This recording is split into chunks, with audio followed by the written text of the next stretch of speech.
Hello friends, welcome back to Chef in Me. இன்னைக்கு வீடியோல நம்ம பார்க்க போறது எங்க ஃபேமிலியோட சிக்னேச்சர் தீபாவளி ரெசிபி. இது முறுக்கு. இது வந்து ஒரு 100 இயர்ஸ்க்கு மேல செஞ்சுரி அடிச்ச முறுக்கு. எங்க ஃபேமிலியில இது 4th ஜெனரேஷனா நாங்க இதே மெத்தட்ல தான் முறுக்கு செஞ்சுட்டு இருக்கோம். இது எங்க பாட்டிக்கு அவங்களோட மாமியார், அதாவது எங்க தாத்தாவோட அம்மா கத்து கொடுத்த மெத்தடு. எனக்கு தெரிஞ்சு இந்த மாதிரி இந்த மெத்தட்ல யாருமே செய்யறது இல்ல. ரொம்ப கிறிஸ்பியா இருக்கும், அப்படியே மெல்ட் இன் மவுத் முறுக்கு இது. வாங்க இது எப்படி செய்யறதுன்னு இதுக்கு நான் ஒரு 1/4 கப் உளுந்தம் பருப்பை நல்லா லைட் ப்ரௌனாக வறுத்துருக்கேன். பொன்னிறமாக வறுக்கணும்லாம் அவசியம் இல்லை, வாசனை வர வரைக்கும் வறுத்தா போதும். இதை ஒரு 2 இல்லைனா 3 முறை வாஷ் பண்ணிக்கலாம். இப்போ இது நல்லா 3 முறை வாஷ் பண்ணிட்டேன். 1/4 கப்பு உளுந்துக்கு 3/4 கப் அளவுக்கு தண்ணி ஊற்றிக்கிறேன். இதை வந்து 2 இல்லைனா 3 விசில் நல்லா வேக வச்சு எடுத்துக்கலாம். இப்போது இந்த வேக வச்ச பருப்பை நான் ஒரு மிக்ஸி ஜாரில் எடுத்துக்கிறேன். இது கூட ஒரே ஒரு பிஞ்ச் பெருங்காயம், நிறைய போட்டுறாதீங்க, அப்புறம் ரொம்ப கருப்பாக வரும் முறுக்கு. தேவையான அளவு உப்பு. இதை சேர்த்து நம்ம நைஸாக அரைச்சி எடுத்துக்கலாம். இப்போ நான் இந்த அரைச்ச உளுந்து மாவோட 1 கப் அரிசி மாவு எடுத்துக்கிறேன். நல்லா ஜலிச்சு வச்ச அரிசி மாவு இது. இது கூட ஒரு டேபிள் ஸ்பூன் அளவுக்கு சீரகம் சேர்த்துக்கிறேன். சீரகத்துக்கு பதில் வெள்ளை எள்ளோ சேர்க்கலாம்.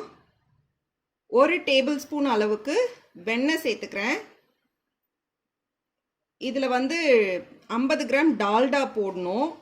ஆனால் வந்து நான் டால்டா யூஸ் பண்ணுறது இல்லைன்றதுனால வெண்ணெய் சேர்த்துருக்கேன். இதுதான் அளவு. ஒரு பங்கு உளுந்து 4 பங்கு அரிசி மாவு. நீங்கள் எந்த அளவில் எடுக்கிறீங்களோ அதே அளவில் 4 கப் அரிசி மாவு எடுத்தீங்கன்னா 1 கப் உளுந்து மாவு அந்த மாதிரி பேஸ்ட் அரைச்சி எடுத்துக்கோங்க. அதுக்கு 50 கிராம் டால்டா, 4 டேபிள் ஸ்பூன் எள்ளு இல்லைனா சீரகம், தேவையான அளவு உப்பு. நான் இப்போ இது எல்லாமே ரொம்ப கம்மியாக பண்ணுறதுனால 1 கப் அரிசி மாவுக்கு 1/4 கப் உளுந்தும் 1 டேபிள் ஸ்பூன் சீரகமும் 1 டேபிள் ஸ்பூன் வெண்ணெயும் சேர்த்துருக்கேன். இதை நல்லா பிசைஞ்சிக்கலாம். இப்போது தண்ணியே விடாமல் பிசைஞ்சதில் மாவு வந்து கொஞ்சம் டைட்டாக இருக்குது. அதனால் லைட்டாக கொஞ்சம் தண்ணி தெளித்து, தண்ணி ஊற்ற வேண்டாம், சும்மா தெளித்து பிசைஞ்சிக்கலாம்.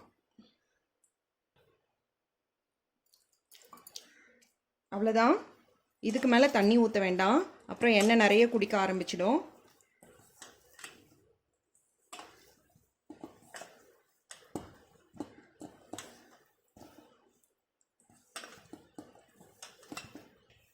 இப்போ முறுக்கு மாவு ரெடி ஆயிடுச்சு. இதை வந்து நம்ம மூடி வச்சுட்டு எண்ணெயை காய வச்சிடலாம். 3 கண் இருக்கிற அச்சு எடுத்திருக்கேன். இதில் மாவு உள்ளே போட்டிருக்கேன். இப்போ முறுக்கை பிழிஞ்சிடலாம். இப்போது நான் முறுக்கு பிழிஞ்சி வச்சுருக்கேன். நம்ம கம்மியாக தான் வந்து மாவு செஞ்சுருக்கோம், அதனால் நான் ஒரு கடாயில் கொஞ்சம் எண்ணெய் தான் எடுத்திருக்கேன். அதில் 2 போட்டு எடுத்துக்கலாம். இந்த எண்ணெயை நான் ரீயூஸ் பண்ண மாட்டேன், அதனால் கொஞ்சம் எண்ணெயில் போட்டு 2 பொரிச்சு எடுத்துக்கலாம். இப்போ முறுக்கு நல்லா செவந்துருச்சு. இதை நாம் எடுத்துடலாம். மீடியம் ஃப்ளேம்லேயே குக் பண்ணுங்கள் எப்போவுமே, ஹை ஃப்ளேமில் வச்சுடாதீங்க. இதை எடுத்துடலாம். இப்போ நம்ம கிறிஸ்பியான சாஃப்டான மெல்டிங் மவுத் முறுக்கு ரெடி. இதை கண்டிப்பாக செஞ்சு பாருங்கள் ஃப்ரெண்ட்ஸ், ரொம்ப ஈஸி. ஒரு முறை இந்த மெத்தடில் நீங்கள் செஞ்சிட்டிங்கன்னா இனிமேல் எப்போவுமே இதை தான் ஃபாலோ பண்ணுவீங்க. பிடிச்சிருந்தா ஷேர் பண்ணுங்கள். செஃப் இன் மீக்கு சப்ஸ்கிரைப் பண்ணுங்கள். தேங்க்யூ ஃபார் வாட்சிங்.